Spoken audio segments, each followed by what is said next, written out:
Hi, this is UVA Health Children's NICU coming at you with another educational video. And preneonatally is our star today. We are going to do a Replogle rundown, mission decompression. So Replogles are inserted in patients in our NICU to decompress the bowel or a pouch. So who might need this kind of device? Any baby diagnosed prenatally or after birth with esophageal atresia, tracheoesophageal fistula or TEF, intestinal atresias or obstructions, congenital diaphragmatic hernia or CDH, severe distension or having an ileus, needing bowel rest or needing post-surgical decompression, having necrotizing enterocolitis or NEC, having gastroschisis, and even sometimes an omphalocele. So while we're not going to cover placement, please follow your own institutional guidelines for placement, depending on whether you're placing it into an esophageal pouch or the stomach. As you can see, preneonatally has already had her Replogle expertly placed. So in our unit, we use the Vigon, and we have 3 sizes, a 6 French, an 8 French, and a 10 French. I recommend not really using the 6 French because it's so small, it doesn't really decompress as well as you might like. So an 8 French will do for our smaller babies, and then a 10 French will do for our larger babies. But obviously, please be directed by Peds Surgery if they're the ones placing the initial Replogle, or replacing one that you might have placed in the delivery room. So as you can see, we've placed it in Natalie's mouth, and it comes in the package kind of all connected looking like this. And so in order to make it function with suction on the wall, we're going to detach this air port. So this tube is exclusively for air. No fluid should get into this ever. And then we're going to attach it to our mucus trap. And then in order to have it be on low suction, we need to attach suction to this device, and then the suction will be connected to the wall, set on low intermittent or low constant suction depending on what's ordered. The millimeters of mercury for low suction is 40 to 60. So during your safety checks at handover, make sure that you are demonstrating that the suction is present and working, but also that it is at the appropriate level, because too high a suction can cause internal damages and having the Replogle being stuck to the inside of some mucosal linings. All right, so we've got our Replogle in place. It is to the correct suction. I'm going to talk about change frequency. Replogle should be changed weekly, so every 7 days. If surgery is the one to place the Replogle, they are the one to first replace it, and then they will direct whether or not you can continue to replace it. Ensuring that it's patent, it can last 7 days. If at any point it becomes not patent, which we will discuss, it needs to be changed sooner. The mucus trap and suction tubing is changed every 2 days or 48 hours, so no need to be changing this every shift unless it's super gross, but we also want to maintain some stewardship and keeping our supplies. So this can be changed when this gets changed.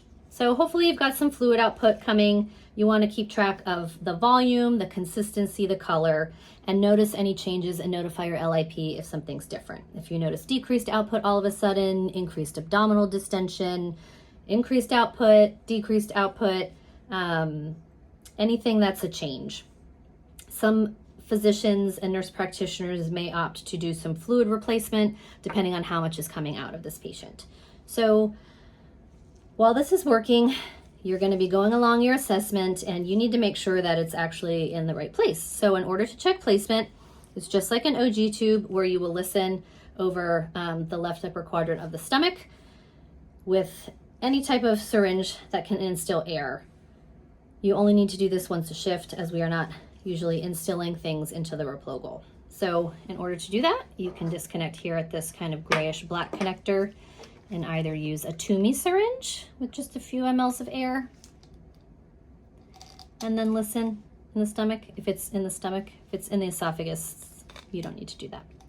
Or if you continue to have this adapter piece connected to this portion, you can use a slip tip syringe with a ml of air to check placement. Okay, so we've confirmed that this is in good working order, and you want to be monitoring it hourly at least, kind of like we do our IVs, because there can be some consequences of clogging, and they can range from minor rounding of the stomach to more severe.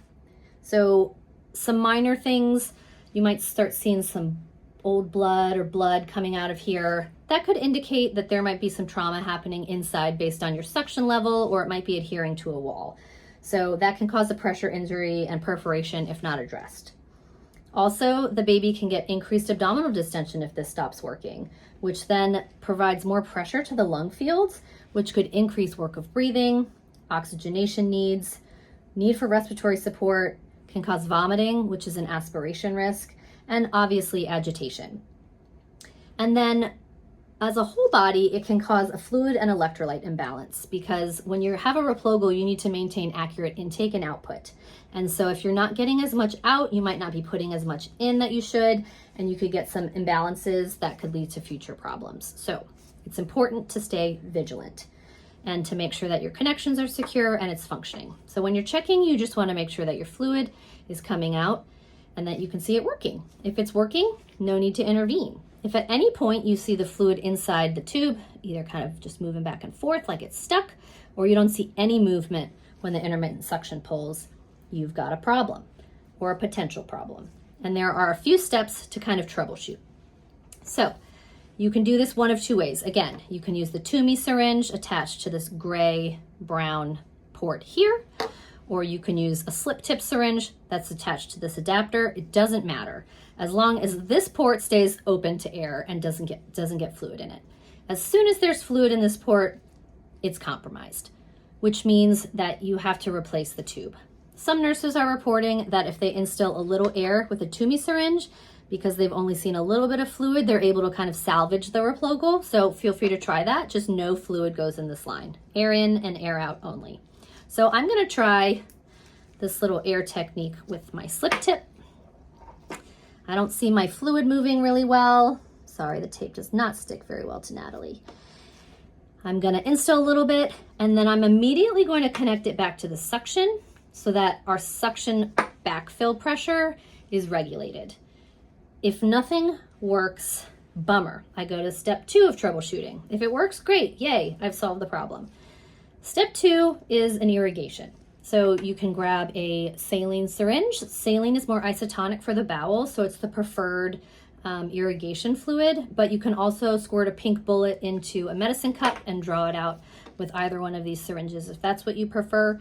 Or if you forget to use the saline and use sterile water, we use sterile water to give meds, to flush OG tubes all the time. It's not gonna harm the baby. This is just a little more gentler for the gastric mucosa.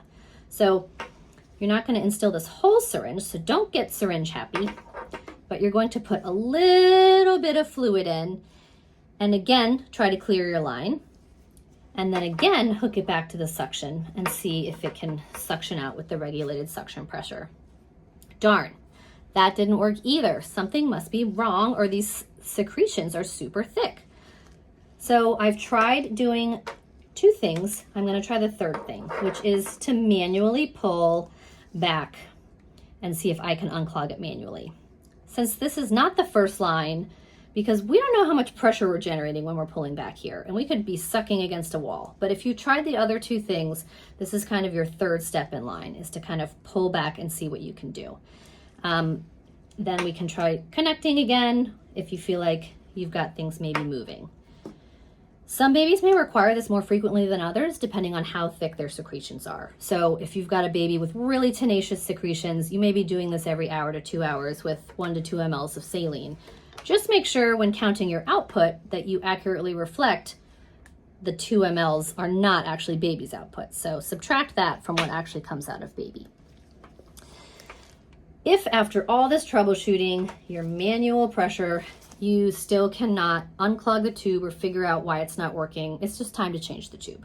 So if it's a tube that you're able to change and not a surgical one, you're gonna use adhesive remover, take your tape off, and then remove the line, and then get a whole new setup and start all over. And hopefully that gives you a better start to the day. If you have any questions, please reach out to any charge nurse. They'll help you troubleshoot. But really important is just making sure that this vent stays clear. I will attach a video of what happens when it's not and it's compromised. It's got a dual vent system, and so this is integral for it to be working. Now say that your team decides that your baby is ready to go to gravity, so no longer needs suction.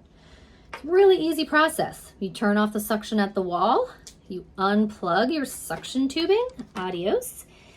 And this is really important, the chamber to be below the stomach because, gravity. Some people don't love the chance that some fluid can leak out of here, so I recommend wrapping a diaper kind of around this portion. Please avoid wrapping a diaper around the whole mucus tract because you won't be able to see if you've got a lot of fluid coming out now that you're off suction. So try to maintain this blue port above the stomach and this below the stomach, especially important when you're on gravity. The manufacturer didn't make it easy on us because they kind of have it pointing down. So do your best. Just make sure you're not dangling it off a bed because that can cause increased tension and potentially pull out your line.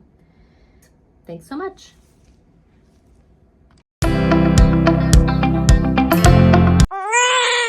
Is your baby crying with Replogle? Let's do some troubleshooting. It might mean the Replogle's not working. And she might be feeling a little uncomfy now that the fluid's not getting sucked out appropriately.